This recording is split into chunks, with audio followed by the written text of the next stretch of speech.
Merci de nous rester fidèles sur Africa Poulard TV, le journal et ses titres. À la une de l'actualité, Aminata Touré a réagi à chaud après l'annonce de sa déchéance de son poste de député par le bureau. Le PDS a voté pour. Justice, meurtre de Bassirou Faye, le policier Bougalep en prison depuis 2014, a recouvré sa liberté depuis hier. Plus de détails dans ce journal. Après 7 jours de grève, l'Union des routiers du Sénégal signe un retour à la normale après avoir rencontré le khalife général des Mourites à Porokhane.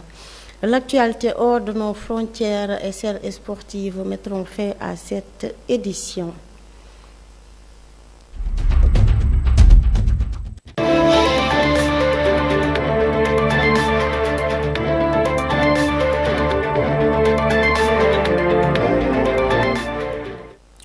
Bienvenue. Nous démarrons cette édition, comme je vous l'annonçais dans les titres. Aminata Touré vient de réagir sur la déchéance de son poste de député, un acte de non-confiance au texte qu'il impute au président Macky Sall. Elle vient d'apprendre sa radiation de l'Assemblée nationale par le président Macky Sall parce que c'est de lui qu'il s'agit en totale violation de la loi.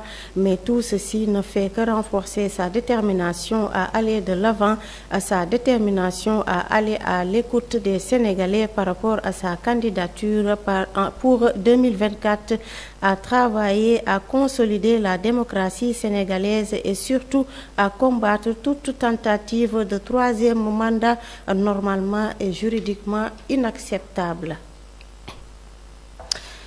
Toujours dans ce sillage, les députés du PDS pendant le bureau ont eu à voter pour, simplement pour rester logique avec la ligne du parti et pour être logique avec nous-mêmes, puisque cette loi, c'est nous qui l'avons introduite dans la Constitution et dans le règlement intérieur, a indiqué Nafissatou Diallo, députée chargée de la communication du PDS. Pour elle, il ne s'agit aucunement d'une revanche sur Mimi Touré, qui avait alors ministre de la Justice mené la politique de traque des biens mal acquis qui avait abouti à la condamnation de Karim Wade. Ça aurait été n'importe qui, on aurait fait la même chose, dit-elle. Il n'y aura jamais au Sénégal un troisième mandat. Il n'y aura pas non plus de troisième candidature, a craché Malick Gakou hier dans son face-à-face avec la presse. Pour le leader du grand parti, c'est Macky Sall qui entrave le bon fonctionnement de la justice, qui exacerbe la crise des libertés, qui mène la démocratie au Sénégal, qui menace plutôt la démocratie du Sénégal. Écoutons-le au micro de Africa Poulard TV. On importe des services, pratiquement on importe tout. Comment un pays qui importe tout peut-il être un pays émergent? Comment un pays qui importe tout peut-il aspirer à la souveraineté alimentaire? Je crois que aujourd'hui, après 12 ans d'exercice du pouvoir, après plus de 12 ans d'application du plan Sénégal émergent, la conséquence de la politique économique du président Macky Sall se mesure à l'aune de la détresse de la jeunesse sénégalaise, se mesure à l'aune des difficultés de la santé publique sénégalaise, se mesure à l'aune des difficultés du système éducatif national, se mesure à l'aune de l'emploi des jeunes, se mesure à l'aune de la détresse de la famille sénégalaise. C'est vrai que la croissance est quantitative, mais le développement, lui, il est qualitatif.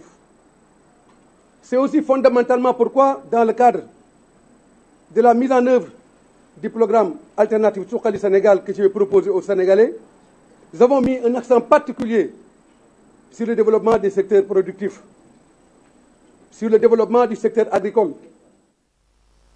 Voilà, je vous l'annonçais dans les titres. Sidi Mohamed Bougalène est libre depuis hier. Le policier reconnu coupable du meurtre de l'étudiant Bassirou Faye a définitivement recouvré la liberté. Il a été condamné en 2014 à 20 ans de travaux forcés, plus de 50 millions de francs CFA en première instance. Et c'est après que la chambre criminelle d'appel avait réduit sa peine à 10 ans ferme. L'étudiant Bassirou Faye a été tué par balle au cours de violentes échauffourées entre policiers et étudiants à l'université Cheikh Anta Diop de Dakar. Le journaliste Madiambal Diagne et le juge Souleymane Teliko devraient être face à face hier devant la cour d'appel, mais l'audience ne s'est pas tenue. La raison, d'après les Échos qui donnent l'information, il n'y avait pas le jugement en première instance. C'est ainsi la cour a renvoyé l'affaire au 7 février pour les plaidoiries. Le journal révèle que l'avocat du patron du groupe de presse Avenir Communication présentera le jugement au tribunal, mais c'était trop tard. Le report avait été déjà acté. Madiambal Diagne a été condamné en première instance à 3 mois de prison ferme et a versé 5 millions de francs CFA de dommages et intérêts à Souleymane Teliko. Il avait fait appel de la décision. La grève des transporteurs prend fin. L'Union des routiers du Sénégal signe un retour à la normale après 7 jours de grève. Le syndicat a réservé la primeur de la nouvelle au khalife général des Mourides. Les transporteurs étaient en effet reçus par Serigne Mountakha à Porokhane. Gora Khouma, qui intervenait sur la RFM, explique que ses camarades et lui ont profité de cette audience pour s'assurer de la médiation du khalife général des Mourides sur quelques points de revendication. Il s'agit de points où les partis gouvernements n'ont eu de consensus lors des négociations.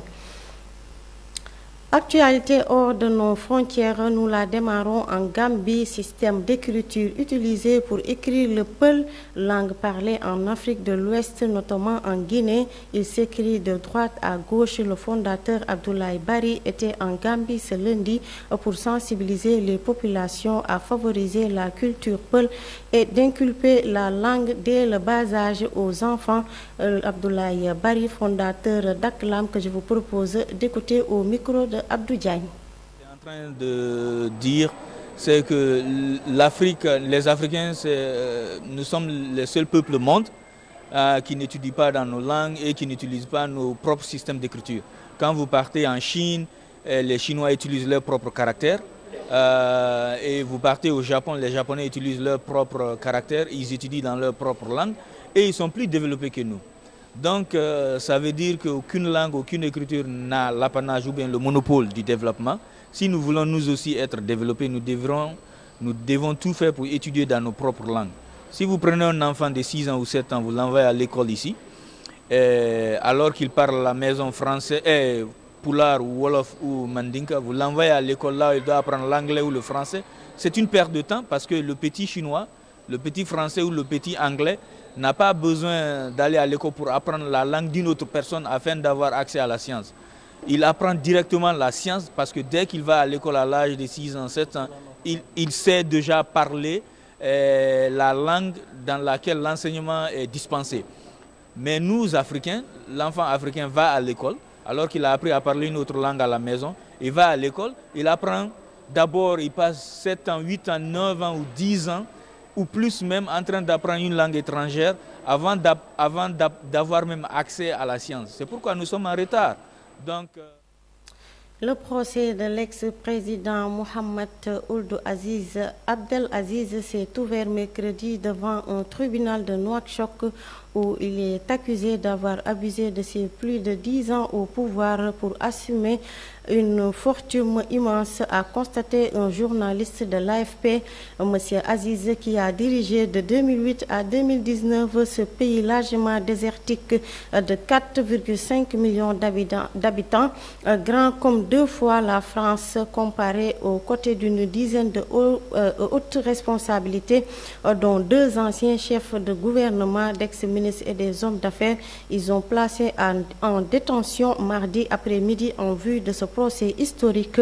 Ils répondent d'enrichissement illicite, abus de fonction, au trafic d'influence ou au blanchiment. Terminons cette actualité de nouvelles tensions à la frontière entre le Rwanda et la République démocratique du Congo. Hier, le Rwanda a accusé une nouvelle fois l'un des avions d'attaque congolais de type Sukhoi. 25 d'avions violés son espace aérien, menant à une réponse militaire. C'est juste un peu après 17 h ce matin qu'un avion d'attaque de l'armée congolaise a, selon le gouvernement rwandais, violé son espace aérien dans le district de Rubavu, frontalier de la ville de Goma. C'est ainsi que s'achève cette page internationale. Tout de suite, la page sportive, c'est avec Salif Seydi.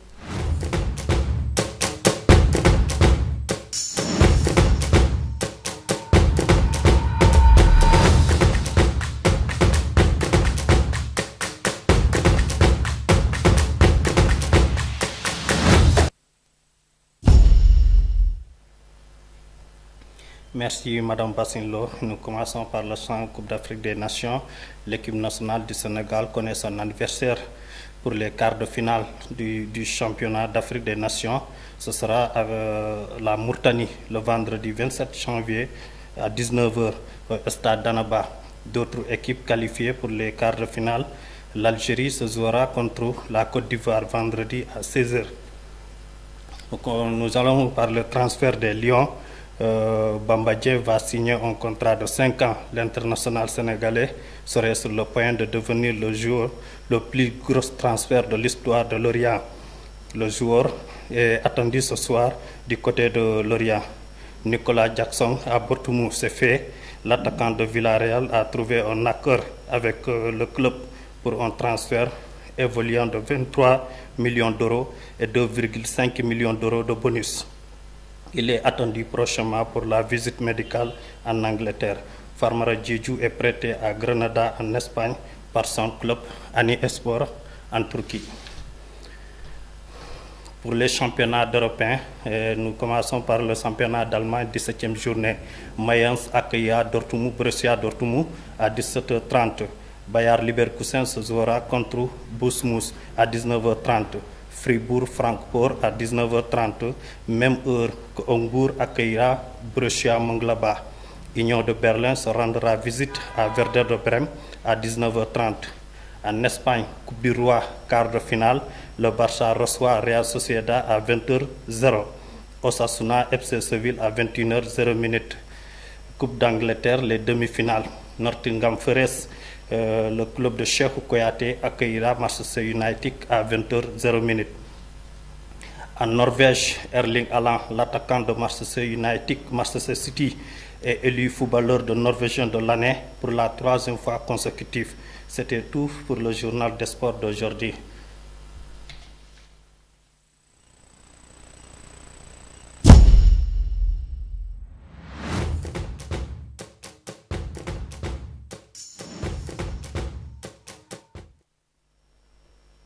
Merci Seydi Salif pour ces informations sportives. Un grand merci également à toute l'équipe technique, Awaba et Seynabou Fall pour la réalisation de cette édition. Merci également à toute l'équipe de la rédaction. D'ici là, portez-vous bien.